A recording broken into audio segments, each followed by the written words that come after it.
School से छुट्टी के बाद मुझे एक देवी मिली। उसने मुझसे पूछा 750 मार्क्स इन गोकाओ या 75 मिलियन में से क्या चुनोगे। ये भी कोई चुनने वाली बात है। एक सेकंड भी सोचना, 75 मिलियन की इंसल्ट है। अगर 75 मिलियन मिल जाए तो कौन एग्जाम देगा। लेकिन मैंने 750 मार्क्स चुने क्योंकि एग्जाम से एक दिन पहले मैंने एक पोस्ट देखी थी जिसमें पूछा गया था 75 मिलियन कैश या फुल मार्क्स, क्या चुनोगे। मुझे लगा ये बेवकूफ सवाल है, तो मैंने तुरंत कीबोर्ड उठाकर रोस्ट करना शुरू किया कि दिन भर बस चूज करते रहते हो क्या, तुम दोगे मुझे। तभी उस पोस्ट वाले ने कहा कि तुम बस चूज करके देखो। मैंने हंसकर रिप्लाई किया कि आजकल ग्रेजुएट्स बहुत ज्यादा हैं, अगर सच में है तो मैं फुल मार्क्स चुनूंगा। अगर मैं टॉपर बन गया तो मेरे एंसेस्टर्स भी सेलिब्रेट करेंगे। इसके बाद मैंने फोन साइड में रखा और सो गया। अगले दिन एग्जाम हॉल में जब इन्विजिलेटर ने पेपर दिया, मैंने जैसे ही उसे देखा मेरा पूरा शरीर कांप गया। आंसर्स खुद ही मेरे दिमाग में आने लगे, खासकर वो क्वेश्चंस जो मुझे पहले नहीं आते थे। अब उन्हें देखते ही परफेक्ट आंसर्स दिमाग में दिखने लगे। फिर मैंने गहरी सांस लेकर लिखना शुरू किया और मेरी राइटिंग जो पहले बहुत खराब थी अब एक कैलीग्राफी आर्टिस्ट जैसी हो गई। मेरी आंखें चौड़ी हो गई। मुझे तुरंत समझ आ गया कि ये सिर्फ आंसर्स ही नहीं बल्कि प्रेजेंटेशन भी परफेक्ट है। नहीं तो इतने अच्छे आंसर्स होने पर भी थोड़े मार्क्स कट ही जाते हैं। मैंने जितनी तेजी से हो सके पेपर खत्म किया और बाहर निकलकर टेस्ट करने के लिए पेन से लिखा। मैं बहुत हैंडसम हूँ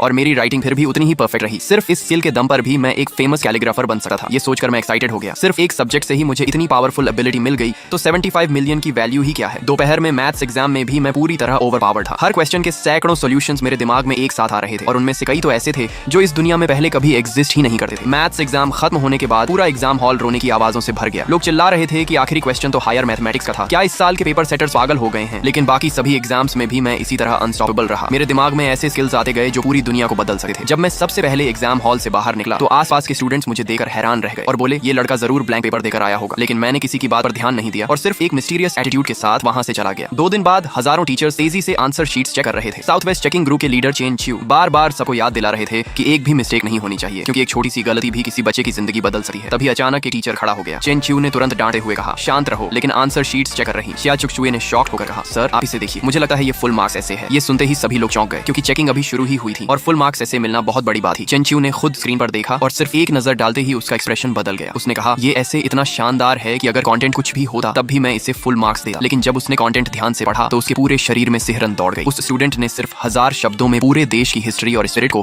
परफेक्टली एक्सप्रेस कर दिया था। उसने तुरंत जोर से कहा इसे तुरंत रिपोर्ट करो, हो सकता है इस साल का पहला फुल मार्क्स ऐसे यहीं से आया हो। कुछ दिन बाद मैथ्स पेपर्स की चेकिंग शुरू हुई तो एक टीचर अचानक चिल्ला उठा इस पेपर में कुछ गड़बड़ है, आंसर्स सभी सही हैं लेकिन सॉल्यूशंस कोई समझ नहीं पा रहा। ये सिचुएशन कई टीचर्स के साथ हुई लेकिन कोई भी इन मेथड्स को समझ नहीं पाया। आखिरकार रिजल्ट का दिन आ गया और जैसा एक्सपेक्टेड था मैं पूरे देश में रैंक 1 बन गया। इस खबर ने पूरे देश में सनसनी मचा दी। मेरे क्लासमेट्स शॉक में जमीन पर बैठकर रोने लगे और बोले भगवान अंधा हो गया है जो एक एवरेज स्टूडेंट को टॉपर बना दिया। लेकिन उनसे भी ज्यादा शॉक थे चेकिंग कमेटी के प्रोफेसर्स क्योंकि उन्हें समझ ही नहीं आ रहा था कि मैंने ये मैथ्स प्रॉब्लम्स कैसे सॉल्व